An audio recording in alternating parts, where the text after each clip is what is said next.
নমস্কার বন্ধুরা, পটল আলু দিয়ে রুই মাছের হালকা পাতলা এই রেসিপিটা রান্না করে নিলাম। পুরো ভিডিওটা দেখবে। গরমের হালকা পাতলা রেসিপি। পটলগুলি চেষে হালকা খোসা রেখে লম্বা লম্বা করে কেটে নিয়েছি, আর আলুটাও লম্বা লম্বা করে কেটে নিয়েছি। পটলগুলি ধুয়ে নিয়েছি, অল্প লবণ মেখে রাখছি, এক্সট্রা জলটা বেরিয়ে যাবে। রুই মাছের পিসগুলি ভালো করে ধুয়ে নিয়েছি, হলুদ আর লবণটা মেখে নেব। মাছের পিসগুলি হলুদ আর লবণটা মেখে নিয়েছি। এখন কড়াই বসিয়ে দিয়েছি, কড়াইয়ের মধ্যে পরিমাণ মতো সরিষার তেল দিয়ে দিলাম। তেলটা ভালো করে গরম হয়ে গেছে, মাছের পিসগুলি দিয়ে দিচ্ছি। মাছের পিসগুলি উল্টে পাল্টে দিয়ে ভালো করে ভেজে নিচ্ছি। মাছের পিসগুলি ভাজা হয়ে গেছে, তুলে নেব। বাকি মাছের পিসগুলিও ভেজে নিচ্ছি।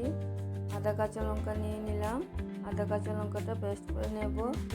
মাছ ভাজার তেলটার মধ্যে আলুটা হলুদ দিয়ে ভালো করে ভেজে নেব।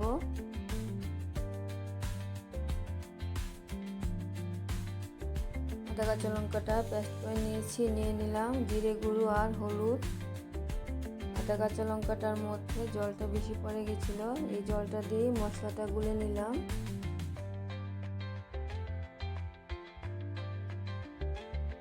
আলুটা ভালো করে ভেজে নিয়েছি, তুলে নেব। আলু ভাজা তেলটার মধ্যে পটলটা ভেজে নেব। রেসিপিটা আমি অল্প তেল দিয়ে রান্না করে নিচ্ছি, কারণ রেসিপিটা গরমের জন্য বানাচ্ছি, ঠান্ডা রাখার জন্য। সামান্য হলুদ দিয়ে পটলটা হালকা করে ভেজে নেব।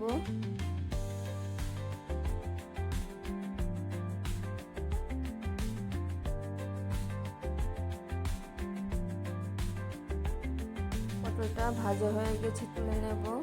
এখন কড়াইয়ের মধ্যে আরো অল্প সরিষার তেল দিয়ে দিলাম। তেলটা গরম হয়ে গেলে ফোড়নে দিয়ে দেব রাঁধুনি, মেথি, তেজপাতা, শুকনো লঙ্কা। তেলটা গরম হয়ে গেছে, ফোড়নটা দিয়ে দিলাম। রাঁধুনি ফোড়নটা দেওয়ার পরে তরকারিটা এতটা টেস্ট হবে, তোমরা না বানিয়ে খেলে বুঝবে না। একটু চেরা কাঁচা লঙ্কা তেলটার মধ্যে দিয়ে দিলাম। এখন দিয়ে দেব মশলাটা। মশলাটা ভালো করে কষিয়ে নিয়ে বাকি আদা কাঁচা লঙ্কার পেস্টও দিয়ে দেব।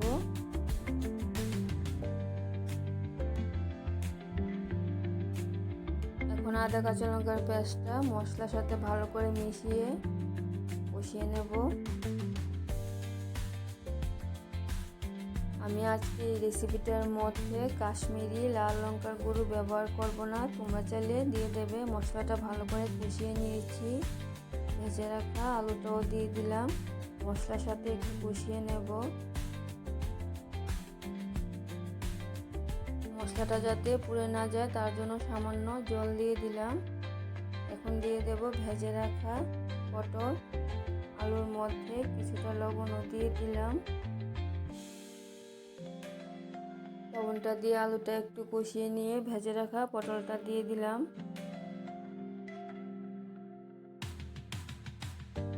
পটলটা আলু আর মশলার সাথে একটু মিশিয়ে নাড়িয়ে চাড়িয়ে দিয়ে ঝোলের জন্য ফুটানো গরম জলটা দিয়ে দিলাম। আমি আলু আর পটলটা লম্বা লম্বা করে কেটে নিয়েছি, তোমরা তোমাদের পছন্দ অনুযায়ী কেটে নেবে।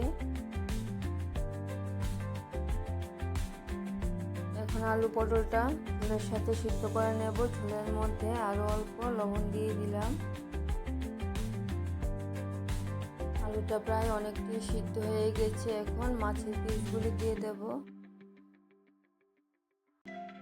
মাছের পিসগুলি ঝোলের সাথে সিদ্ধ করে নেব। রেসিপিটা দেখতে একদম সাদা মাটা, কিন্তু খেতে অসাধারণ। তোমরা বানিয়ে খেয়ে দেখবে, ভালো লাগলে লাইক দিয়ে দেবে, আর আমার চ্যানেলটাকে সাবস্ক্রাইব করে আমার পাশে থাকবে। রান্নাটাও কমপ্লিট হয়ে গেছে, একদম হালকা পাতলা আলু পটল দিয়ে রুই মাছের ঝোল।